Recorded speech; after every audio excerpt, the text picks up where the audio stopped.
Welcome. Join us with online classroom by Darman Mulawarman University.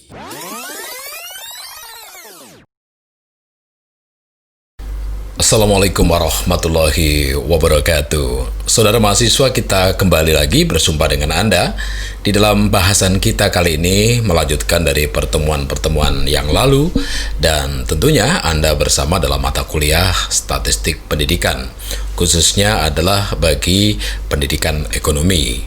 Saudara mahasiswa, pada kesempatan kali ini kita akan membahas tentang distribusi frekuensi, di mana kita akan belajar bagaimana cara kita untuk melakukan pengumpulan data. Seperti kita ketahui bersama bahwa dalam suatu kegiatan pengumpulan data statistik, tidak serta-merta data itu langsung bisa terkumpul dengan baik, sehingga data tersebut biasanya adalah tidak teratur.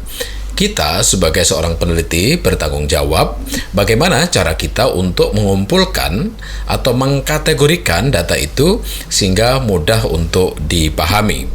Nah, saudara mahasiswa, pada bahasan ini kemampuan khusus yang ingin kita capai adalah Anda sebagai seorang mahasiswa diharapkan mampu menyajikan data dalam bentuk distribusi frekuensi. Nah, untuk memiliki kemampuan menyajikan, tentunya Anda juga harus mampu bagaimana cara menyusun data dalam bentuk distribusi frekuensi. Baik, kita akan awali dari yang pertama, saudara mahasiswa, bahwa cara menyusun data distribusi frekuensi. Di sini saya berikan sebuah contoh ya. Contoh bahasan kita kali ini misalnya dalam kitab pembuatan tabel distribusi frekuensi, saya ambilkan data mentah dari sebuah nilai mata kuliah matematika ekonomi. Data ini terdiri dari berapa jumlahnya? Kita hitung dulu. Katakanlah di sini ketika 1, 2, 3, 4, 5, 6, 7, 8 ya. 8. Sini kita 1, 2, 3, 4, 5, 6, 7, 8, 9, 10. Berarti total nilai N-nya data yang ada adalah sebanyak 80 data. Ketika data ini terkumpul, maka kita melihat begitu variasinya data ini. Mulai ada 79, ada juga data 60, ada juga data 35 nilainya, ada juga yang memiliki nilai tertinggi hingga 99. Nah, disinilah tanggung jawab kita sebagai seorang dalam mempelajari statistik. Kita mampu untuk bagaimana membuat data ini lebih mudah untuk kita pahami. Langkah yang paling awal adalah kita melakukan atau mencari rentang, yaitu selisih data terbesar dan data terkecil. Data terbesar dalam data ini adalah ini, 99. Dan data terkecilnya adalah 35, sehingga rentangnya adalah 99 kurangi 35. Ini adalah langkah pertama. Jadi diingat sekali bahwa langkah pertama adalah kita mencari rentang. Rentang rumusnya adalah selisih data terbesar dikurangi dengan data terkecil. Dalam data ini, data terbesar adalah 99 dan data terkecil adalah 35. Maka rentangnya adalah 64. Langkah berikutnya adalah menetapkan banyaknya kelas. Rumus dalam Sturges gitu, atau cara lain, rumus Sturges adalah 1 plus 3,3 log N. 1 plus 3,3 log N. Nah, di sini kita harus mencari 3,3 log N. N apa? N adalah jumlah data. Tadi telah kita hitung jumlah data adalah 80. Maka kita bisa, caranya adalah menghitung banyaknya kelas 1 plus 3 log N. Log 80 adalah 1,9031. Dengan rumusan ini, maka akan didapat nilai 7,282. Nah, dalam penentuan banyak kelas, kita bisa membulatkan ke atas, kita juga bisa membulatkan ke bawah. Di sini kita tidak menggunakan bahwa jika 0,5 ke atas maka boleh dibulatkan ke atas, tidak. Tapi di sini adalah sifatnya adalah persepsi atau terkaan, sehingga data awal itu bisa bervariasi. Kita bisa menggunakan sebagai 8 kelas, kita bisa menggunakan sebagai 7 kelas. Karena ketika kita menentukan, nanti ada konsekuensi lain di dalam rumus lanjutan. Ingat, langkah yang kedua adalah menyusun atau mencari banyaknya kelas. Banyaknya kelas rumusnya 1 plus 3,3 log N. Log N, log 80 di sini. Langkah berikutnya adalah menghitung panjang kelas. Bagaimana cara menghitung panjang kelas? Panjang kelas dihitung adalah rentang dibagi dengan banyaknya kelas. Jadi kita sudah menentukan rentangnya adalah 64. Hasil pengurangan dari 99 dikurangi 35, maka mendapatkan nilai 64. Panjang kelas, banyaknya kelas tadi kita tentukan adalah 8. Maka panjang kelas sama dengan rentang dibagi banyaknya kelas, hasilnya adalah 8. Hasil dibulatkan ke atas sesuai dengan dikit data. Catatan, jika banyaknya kelas 7, maka 64 dibagi 7 akan ketemu 9,14. Bisa dibulatkan menjadi 10. Jadi kan ada dua alternatif. Jika banyaknya kelas 8, maka akan ketemu panjang kelasnya 8. Namun jika banyaknya kelas 7, maka akan bertemu dibulatkan menjadi 10 untuk menentukan panjang kelas. Ini adalah sebuah pilihan, karena yang terpenting adalah nilai turusnya itu bisa masuk semua.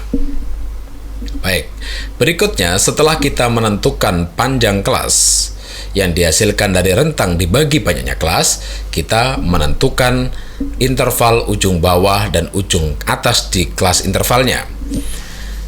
Berikutnya adalah bagaimana cara kita untuk menetapkan interval. Interval ujung bawah adalah ujung bawah pertama paling pojok, diambil dari data terkecil. Ujung bawah kedua, data terkecil ditambah panjang kelas. Jadi kalau panjang kelasnya adalah 8, kita pakai yang dibagi 7 tadi, maka ketemu 43. Ujung bawah 3 adalah ujung bawah 2, jadi 43 ditambah 8, ketemu 51. Begitu juga dengan ujung atas. Ujung atas adalah lebih kecil daripada ujung bawah 1. Jadi kalau ujung bawahnya ini 42, maka 1 adalah 43, maka di sini adalah 42. Begitu halnya jika ujung bawahnya 51, ujung atas kedua adalah 50. Jadi rentangnya seperti itu. Nah, ini saya berikan contoh.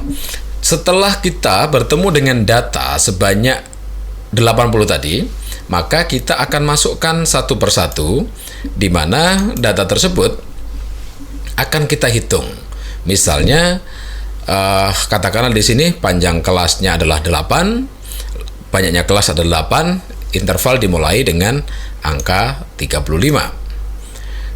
Setelah ketemu, maka dari data tadi dihitung nilai angka yang terletak antara atau 35 hingga 42 sebanyak berapa. Di sini setelah didata ada 3. 43 hingga 50 ada 2, 51 hingga 58 ada 2. Nah, ini toli, ini adalah turus ya. 59 hingga 66 ada 8. Ini sebenarnya begini ya. Jadi jika 5, maka turusnya akan dibuat begini. 1 2 3 5 5 19. Begitu halnya juga ini 10, 15, 18. Ini adalah 16 dan ini adalah 11. Maka total yang didapatkan dari data awal yang telah saya sajikan tadi adalah sebanyak 80 total. Ini namanya tabel distribusi frekuensi. Baik, setelah itu satu langkah berikutnya yang perlu kita pahami adalah tips. Karena di dalam proses membuat distribusi frekuensi, kadang-kadang apa yang kita rencanakan, apa yang kita lakukan meleset dari sebuah dugaan. Hingga kadang-kadang banyak kelas yang direncanakan meleset, semula 8 menjadi 9. Jawabannya adalah jangan kecewa, teruskan saja karena Anda tidak bersalah. Atau hal ini dapat kita atasi, satu, mengubah bilangan terkecil atau terbesar dengan bilangan lain yang lebih kecil atau lebih besar daripada data realnya, sehingga nanti seluruh data akan bisa masuk. Yang kedua, membulatkan ke bawah banyaknya kelas, membulatkan ke atas panjang kelas. Nah, memulai ujung bawah interval pertama dengan angka rekaan.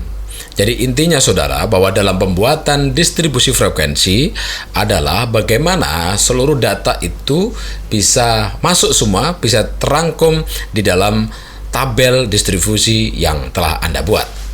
Oke, saudara mahasiswa, itulah bahasan kita. Topik kita kali ini kaitannya dengan bagaimana cara kita membuat tabel distribusi frekuensi. Sehingga untuk memperkaya tentang pemahaman Anda terhadap materi ini, satu hal yang bisa Anda lakukan yaitu penugasan. Pertama adalah buatlah kelompok, masing-masing terdiri dari 5 orang. Anda bisa bekerja kolaboratif, baik melalui offline maupun mulai dengan menggunakan daring. Pertama adalah Anda mengumpulkan data perolehan nilai UAS mahasiswa angkatan 2017 dan 2018 pada mata kuliah ekonomi mikro. Anda kumpulkan. Yang berikutnya lagi, Anda mengumpulkan data umur pengunjung supermarket. Supermarket mana? Silahkan Anda pilih sesuai dengan kemauan Anda, pilihan Anda. Yang ketiga, Anda belajar mengumpulkan perolehan hasil ujian akhir nasional SMA se-Samarinda, khususnya mata pelajaran ekonomi. Di sini Anda bisa minta bantu ke Dinas Pendidikan. Kalau yang proyek kedua, Anda bisa berkolaborasi dengan pemilik supermarket. Anda belajar untuk mengambil data. Setelah Anda mengambil di lingkungan masing-masing, Anda bisa kolaborasi dengan anggota Anda. Yang jelas Anda tinggal memilih. Di sini buatlah distribusi frekuensi dari data yang Anda peroleh. Anda memilih pakai yang project 1 boleh, Anda memilih project 2 boleh, Anda memilih project 3 boleh. Jadi pilihan terletak pada Anda. Alternatif yang bisa Anda kumpulkan adalah pertama, Anda mengumpulkan perolehan nilai UAS, yang kedua nilai pengunjung supermarket, dan yang ketiga adalah mengumpulkan perolehan hasil ujian akhir nasional SMA se-Samarinda, khususnya mata pelajaran ekonomi. Saudara mahasiswa, itulah perjumpaan kita di dalam pemahaman Anda terhadap materi bagaimana penyusunan data dengan menggunakan tabel distribusi frekuensi. Terima kasih. Wassalamualaikum warahmatullahi wabarakatuh. Thanks for watching. Don't forget to like video. Don't forget to subscribe.